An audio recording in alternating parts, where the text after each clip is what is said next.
Ce soir, nous avons une question intéressante, la question de Moshe. L'abattage rituel, comment être sûr que la bête ne souffre pas?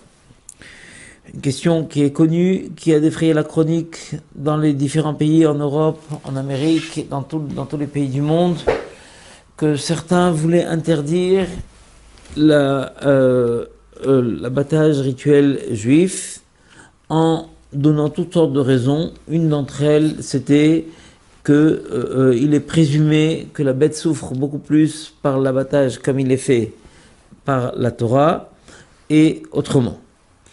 Et on va voir que beaucoup de savants se sont penchés sur cette question et ont expliqué, ça a été présenté à l'ONU, pour essayer de leur faire comprendre qu'en vérité, scientifiquement parlant, c'est complètement faux.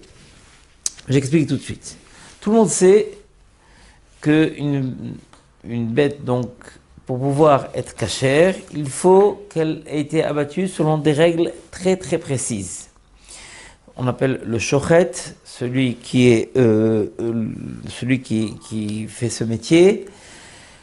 Le shochet qui était un des membres de la communauté et en général un des plus importants dans la communauté, c'est quelqu'un qui pendant des années s'est penché sur ses livres et a appris les lois qui concernent l'abattage rituel, puis il a appris aussi la technique, très compliquée, on va le voir tout de suite, de savoir comment faire l'abattage. On le sait, la Torah fait très attention qu'on donne du respect à une bête.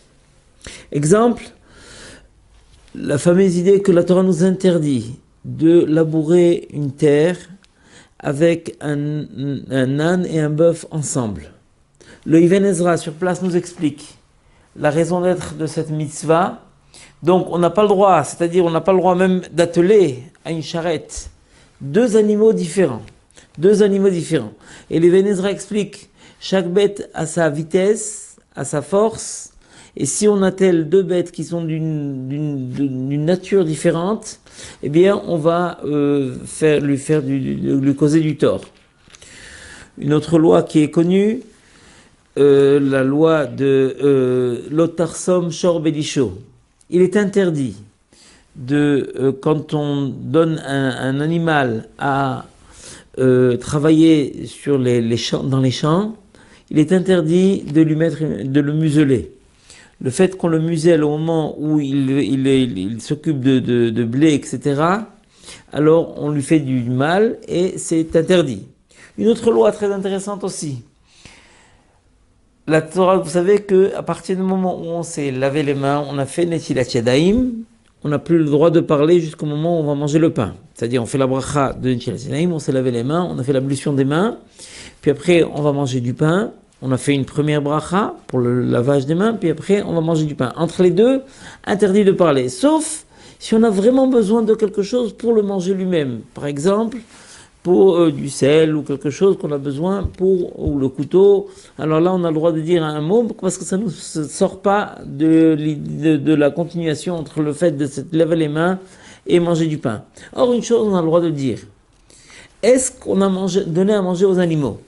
Parce qu'il y a une loi qui est marquée dans la Gemara, qu'il est interdit de manger un repas nous-mêmes tant que nos animaux n'ont pas mangé. C'est-à-dire que si moi-même, j'ai pas encore donné à manger à mes animaux, j'ai pas le droit de consommer. Or là, il a fait Netilat Yadayim, il a oublié de donner à manger à son chien, à son chat, n'importe quel animal qu'il a chez lui à la maison, il n'a pas le droit de manger jusqu'à ce qu'il va demander à quelqu'un de donner à manger aux animaux. Tous ces exemples, n'est-ce pas, et il y en a bien d'autres, nous prouvent que la Torah fait très attention à ce qu'on respecte et qu'on ne fasse pas de mal à un animal. Donc, ceci dit, il est évident que je vais expliquer un petit peu les lois de l'abattage et on va voir de quoi il en retourne. Alors, la Torah donc nous a permis de manger de la viande animale, du poisson, de la viande, etc. Mais tu seras obligé de la préparer comme il faut. Et il est évident que que cette idée aussi est mise en compte.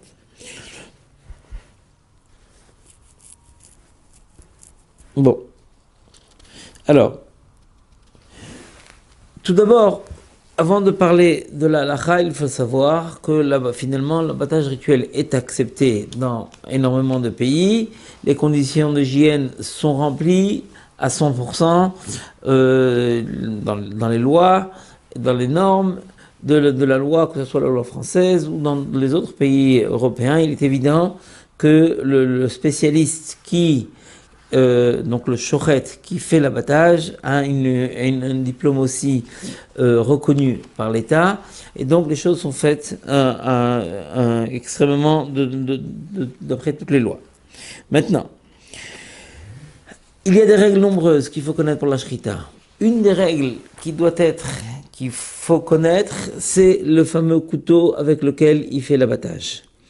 Le couteau qui est fait avec l'abattage, c'est un couteau assez spécial, dont la lame est aiguisée d'une façon très très fine, c'est-à-dire que le devant de la lame ne doit pas avoir aucune aspérité. La moindre petite aspérité rend impropre le couteau à être utilisé, et par hasard, si même après avoir abattu une bête, on retrouve une aspérité sur le couteau, eh bien la bête est impropre à manger. La raison pour cela est claire. Je ne sais pas si une fois vous vous êtes coupé avec une lame gilette, la coupure elle-même ne fait pas mal. On ne sent rien. C'est juste après, quand l'air rentre et les microbes rentrent dans la plaie, qu'on sent la blessure. Mais la blessure sur place, on ne sent rien. Et à tel point, le shochet doit préparer son couteau de façon à ce qu'il va le passer sur son ongle, pour vérifier, parce que l'ongle est très très sensible, pour vérifier s'il n'y a aucune aspérité. Le shochet n'a pas le droit d'appuyer avec le couteau de quelque façon que ce soit. Il est obligé de faire un mouvement de va-et-vient. Bon, je ne vais pas rentrer dans tous les détails, mais en fait, le fait que rien que le couteau soit lisse complètement, alors minimise énormément le fait de faire souffrir la bête. En plus, il y a beaucoup de chercheurs qui se sont penchés, qui se sont posés sur ce problème. Ils ont réfléchi. Et ils ont vu, ils ont prouvé, ils ont même fait une recherche d'électroencéphalogramme sur les bêtes avant et après. Et ils ont prouvé, et on peut le trouver on peut trouver sur internet, sur un site que je citerai plus tard, qui explique exactement toute l'idée qui est derrière, toutes les vérifications qui ont été faites par les grands professeurs, que ce soit de façon chimique ou que ce soit de façon technique, de vérifier. Le shochet doit, quand il fait sa shrita, donc il n'a pas le droit de s'arrêter au milieu, il n'a pas le droit de donner un coup, il est obligé de faire un mouvement de va-et-vient qui permet à ce que la chose se fasse de la façon la plus rapide possible. Et il est obligé, donc, pour les bêtes, donc les grosses bêtes, de couper en même temps et la veine qui est dans le cou, et en même temps le tuyau, la trachère, donc qui amène l'air au cerveau. Et il a été prouvé que en quelques secondes, vraiment quelques secondes, même pas 3 secondes, l'animal ne sent plus rien, à partir juste après la shechita. Et la comparaison a été faite avec tous les autres modes de façon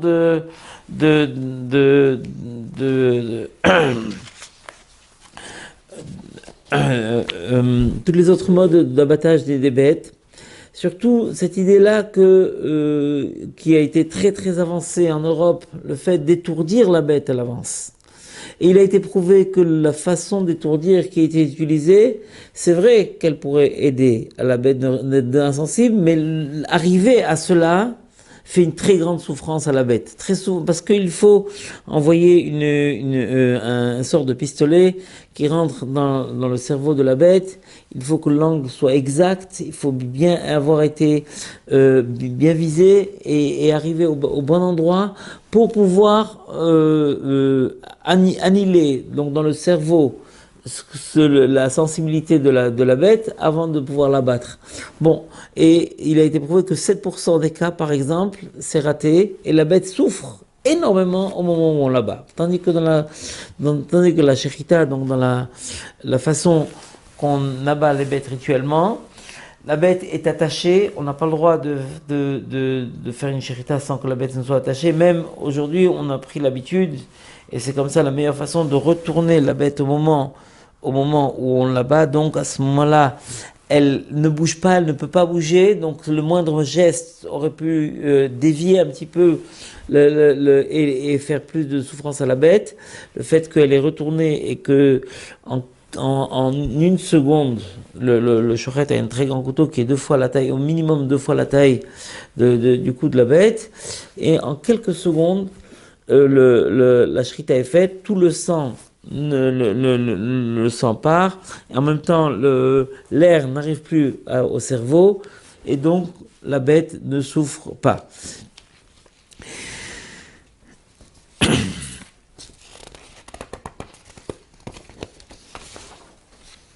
Alors,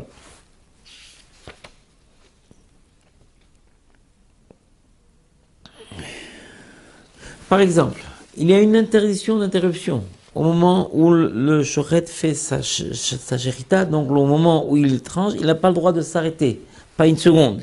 Il n'a pas le droit de presser, même s'il a pressé avec son doigt sur le couteau, la bête, la shechita, donc l'abattage n'est pas valable. Et s'il arrache, la trachée ou le larynx, alors c'est faux, etc. Cette façon de faire, et je peux vous donner des noms, et le mieux, ce serait de voir. Donc, vous cherchez sur la shechita, tout simplement, dans Google, et vous allez trouver plusieurs sites qui vont vous donner tous les détails par rapport à cela, et toutes les preuves, et avec un nom à l'appui, de tous les savants qui se sont penchés dessus, et qui ont prouvé que, en vérité, la shechita faite par l'abattage rituel juif était prouvé en tout cas que le minimum, la bête c'était minimum de souffrance. Et même si, par exemple, moi je me rappelle quand j'étais tout petit, j'ai une image assez forte dans ma tête qu'il faisait la shechita, donc vous savez, Rev Yom Kippour, pour les fameuses caparottes, le jour d'avant Kippour. Et j'avais assisté une fois, hein, j'étais tout jeune, et le shochet avait fait la shechita à un poule ou un coq, je ne sais pas. Et après avoir coupé, il avait enlevé entièrement la tête. Et l'animal continue à marcher. Pendant au moins 1 minute, l'animal a continué à marcher. Il n'avait plus de tête. Donc, s'il n'y a pas de tête, il n'y a pas de, entre les systèmes nerveux et le reste du corps, il n'y a pas de connexion, mais quand même, par réflexe un petit peu, la bête continue à marcher, à se déplacer. Pendant presque 1 minute, elle se déplaçait, mais sans tête. On voit que le fait que la bête va bouger, va se déplacer, etc., et tout au moment, juste après avoir été abattue, ça ne prouve pas qu'elle a mal. Ça ne prouve pas du tout qu'elle a eu du mal au moment de la shrita. Donc,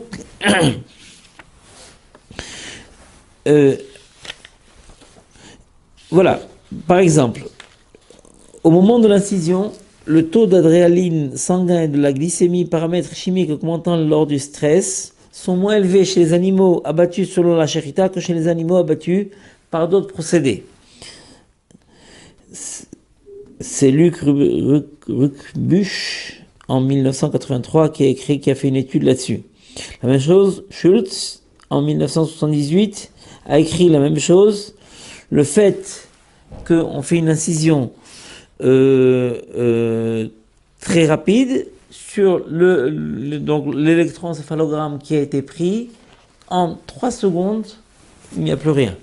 Donc, c'est clair que l'abattage, comme nous le faisons, fait le minimum de mal à la bête. Mais en fait, nous, on ne le fait pas parce que c'est plus ou moins ou mieux pour la bête. Nous, on le fait parce que Dieu nous a dit de le faire de cette façon-là. Mais il en ressort que cette façon-là est la façon qui est la moins grave pour la bête. Une fois, un ami à nous est venu chez nous et nous a demandé une question.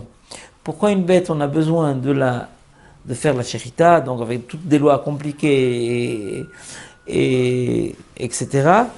Et un poisson, on n'a pas besoin de lui faire la shechita. On le sort de l'eau sans avoir besoin de lui faire la shechita. Alors toutes autres réponses ont été mises, mais un enfant a dit à ce moment-là, peut-être que la façon la moins nocive pour un animal d'être abattu, c'est de la façon de la shechita. Par contre, pour un poisson, la façon de faire le moins souffrir, c'est de cette façon-là. D'ailleurs, il est clair que personne ne va décider que faire sortir un poisson de l'eau, c'est ce qui est la méthode la plus cruelle, puisqu'il n'existe pas d'autre moyen de faire mourir un poisson, c'est seulement comme cela. Donc la Torah ne nous a pas dit de faire la shechita à un poisson. Donc il est clair que la Torah pensait aussi à ce problème-là, quand elle nous a enseigné les lois de la shechita.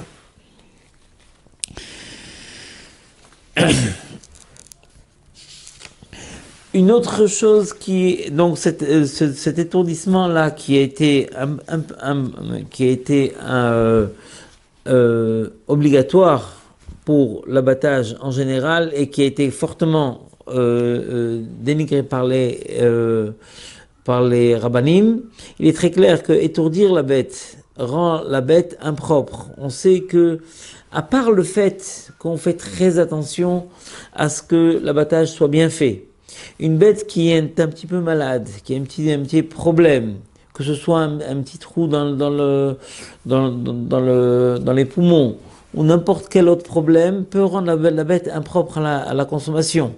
Aussi, tout le monde connaît les fameuses lois de cachérisation de la viande, le fait qu'on est obligé d'enlever tout le sang avant de pouvoir consommer la viande, on le met dans la selle, on le met dans l'eau, pendant respectivement une demi-heure et une heure, pour pouvoir permettre à ce que tout le sel parte, parce que, encore une fois, le sang fait partie de la vie de la bête, et en plus, parallèlement à cela, les médecins disent que très souvent beaucoup de maladies se transmettent par le sang de la bête. Donc on n'a pas le droit de consommer la viande tant que la viande n'a pas été cachérisée, ou alors on va la griller. Si on va griller, donc automatiquement en grillant, le sel va disparaître. D'accord, il va être brûlé. Donc on voit que la Torah a fait très attention aussi à la santé, non seulement au problème qui aurait pu se passer de faire du mal aux animaux, mais aussi par rapport à la sanité, aux problèmes hygiéniques qui pourraient se poser quand on va consommer donc de la viande. Oui, par exemple, je lis. Le sang est un milieu de prolifération microbienne et une source d'altération microbiologique de la viande. Ainsi, aussi, après tout abattage, il faut le signal minimal pour réduire au maximum les risques de contamination et de prolifération microbienne. Notion essentielle en hygiène et qualité des viandes. Donc, la shechita a souvent été associée à un procédé barbare qui est antique. Mais la Torah ne bouge pas, la Torah ne change pas. Si la Torah nous a dit des préceptes, et on sait, c'est directement du divin, donc il n'y a pas lieu de réfléchir à changer cette façon de faire, parce que finalement, ça a été prouvé pour ceux qui veulent le voir, parce qu'il y en a qui ne veulent pas le voir, n'est-ce pas, qui ne veulent pas voir la vérité de la Torah, mais qui a été prouvé que la façon la moins cruelle qui est d'abattre une bête, c'est de la façon que la Torah nous dit. Donc, je répète, je me réfère donc vous pouvez trouver sur Google les différentes analyses qui ont été faites par différents professeurs sur les viandes. Pour trouver, donc, vous pouvez vous adresser aussi à Torah Box, qui vous donneront toutes les références pour pouvoir accéder à tous les détails pour cette mitzvah qui est très importante.